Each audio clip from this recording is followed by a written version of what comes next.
mata kuliah perancangan basis data, pertemuan ke-7 untuk topik 1 tentang busur.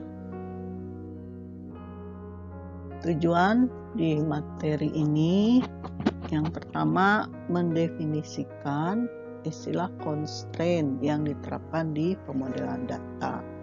Kemudian mengidentifikasi hubungan atau eksklusif dalam skenario bisnis.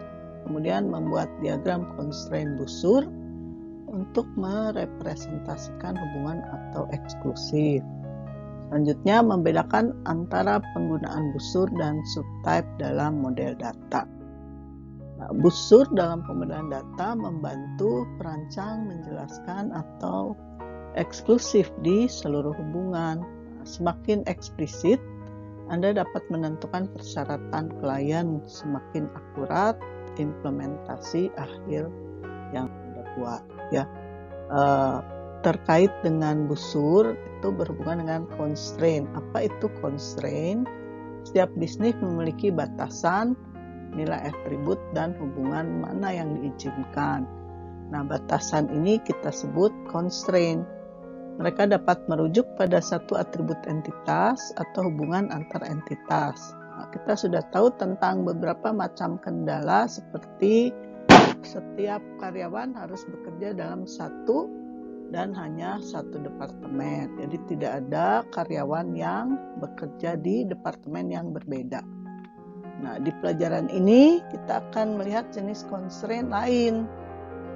Sebuah constraint atau eksklusif. Nah, hubungan atau eksklusif, hubungan yang saling eksklusif kadang-kadang terdapat di antara entitas dan juga dikenal sebagai hubungan atau eksklusif.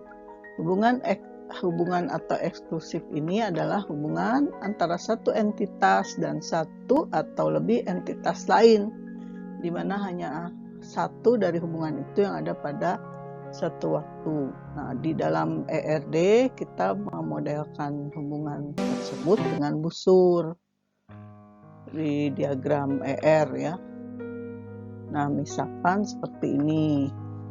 Acara pelatihan dapat diselenggarakan dengan pelatih internal atau perusahaan pelatihan eksternal. Nah, ini acara pelatihannya ada ID pelatihan, tanggal, dan nama pelatihan. Nah, diselenggarakan ya dengan pelatih dari internal nih, in-house trainer, atau dari perusahaan pelatih eksternal. Jadi bisa seperti ini. Jadi ID training itu pelatihnya bisa dari in-house, internal, atau dari perusahaan. Nah, nanti kalau perusahaan ada nama perusahaannya, ya. Tapi nama pelatihannya ambil dari sini, sama ya, training event. Selanjutnya, misalkan setiap acara pelatihan harus diselenggarakan oleh hanya satu. Nah, berarti di sini satu ya, tidak ada tanda. Di sini bisa beberapa pelatihan. Di sini pelatihan internal, hanya satu pelatih dari internal, juga dari pelatih perusahaan. Contoh lain, misalkan billboard ya, papan iklan, ruang iklan yang dapat menampilkan film, produk atau pengumuman publik. Nah, ini nomor billboardnya, kemudian ukurannya dan lokasi. Nah, mungkin mengandung iklan sekitar satu saja dalam satu waktu. Nah, di sini iklan ini ya bisa menjelaskan tentang film, ya, movie, bisa juga iklan produk, ya, bisa juga pengumuman publik. Nah, jadi ini kemungkinannya ada tiga ya, movie, produk, dan pengumuman. Nah, setiap fitur memiliki karakteristik. Nah, ini fiturnya misalkan movie, judulnya apa, kapan dimulai. Nah, busur memberitahu pembaca diagram bahwa hanya satu dari fitur ini yang akan memiliki hubungan setiap instan billboard dari sini. Jadi kalau tidak movie, si billboard ini bisa juga merupakan papan pengumuman atau iklan sebuah produk. Nah, merepresentasikan hubungan atau eksklusif di ERD jelaskan dengan busur ya. Busur merupakan cara untuk merepresentasikan hubungan saling eksklusif di dalam ERD. Nah, seperti ini busur. Jadi misalkan ini anggota, ada nomornya, tanggal mulainya, berakhirnya, tanggal expirednya ya, tanggal kadaluarsa, kemudian akhirnya. Pemegang member ini bisa perusahaan ya, company. Jadi bisa juga anggotanya adalah customer, keanggotaan ya. Nah, busur ini mewakili hubungan atau eksklusif setiap keanggotaan. Nah, anggota itu bisa oleh perusahaan, bisa juga oleh pelanggan. Ya, keanggotaan dalam sebuah, misalkan di minimarket tuh. Jadi bisa perusahaan, namanya bisa juga pelanggan. Busur direpresentasikan di ERD sebagai garis lurus dengan ujung melengkung. Nah, seperti ini adalah busur. Atau eksklusif hubungan pakai tanda lingkaran. Busur selalu menjadi milik satu entitas. Busur dapat mencakup lebih dari 2 hubungan. Tidak semua hubungan satu entitas perlu dimasukkan dalam busur. Entitas mungkin memiliki beberapa busur. Busur akan selalu terdiri dari hubungan dengan opsionalitas yang sama. Semua hubungan dalam busur harus sifatnya wajib ya, atau bisa juga harus semuanya opsional. Hubungan dalam busur mungkin berbeda kardinalitas, meskipun ini jarang terjadi. Kardinalitas yang dijadikan busur itu bisa beda, tapi seringnya sama. Nah, bagaimana di sini dengan supertype dan subtype ya? Busur dan super atau subtype, keduanya memodelkan eksklusivitas timbal balik. Nah, dalam suatu situasi tertentu paling baik dimodelkan sebagai busur dan lainnya sebagai supertype dan subtype. Ini contoh untuk rekening giro dan rekening tabungan ya. Itu merupakan tipe dari rekening. Ada giro, tabungan, mungkin juga ada rekening deposito ya. Tapi kalau deposito cenderung stabil transaksinya. Kalau ini mungkin sering terjadi transaksi ya, giro atau tabungan. Nah, di sini rekeningnya, account, ada nomor, tanggal ini pendaftarannya, pembukaan rekeningnya, saldo, dan tanggal penutupan rekening.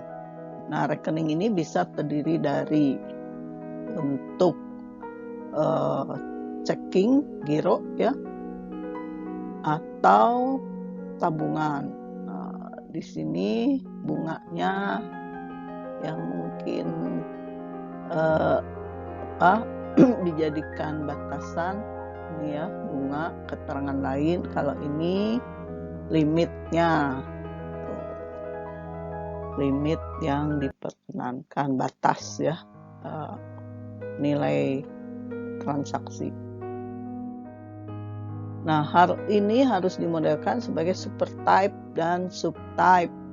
Jadi ini adalah subtype dari account. Kalau ada yang lainnya, rekening lain.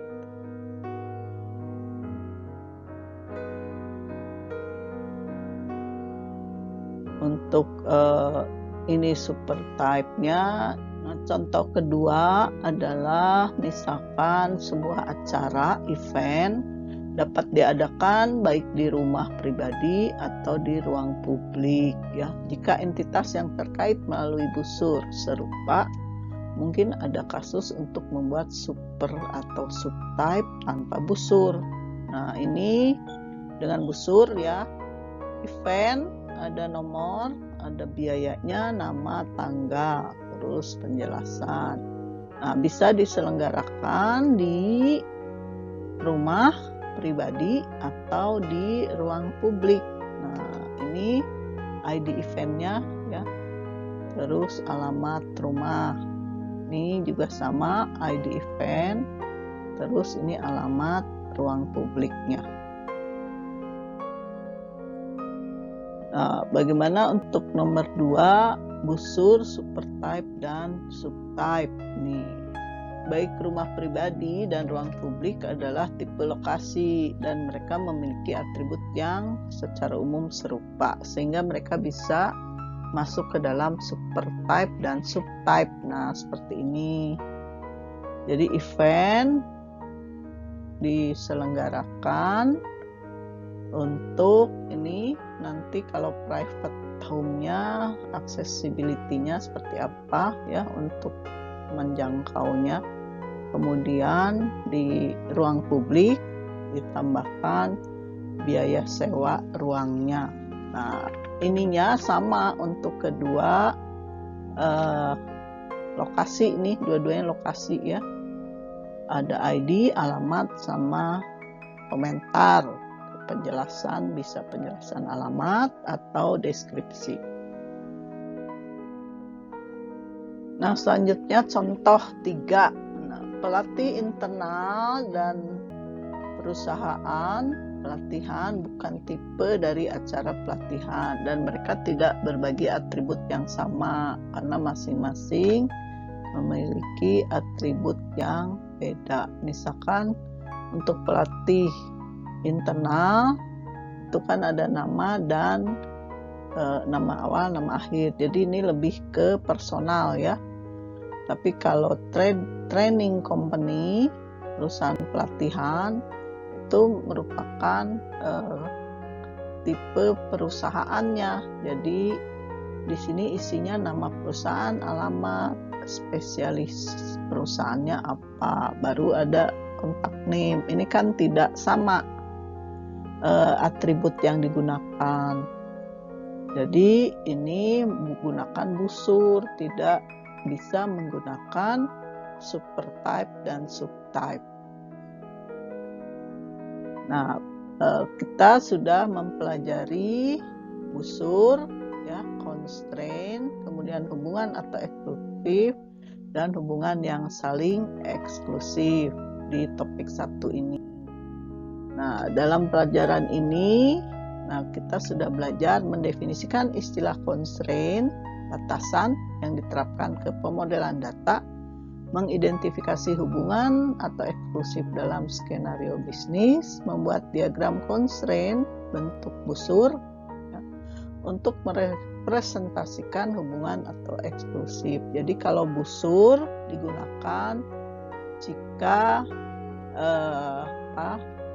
entitas yang terhubungnya itu saling beda atributnya.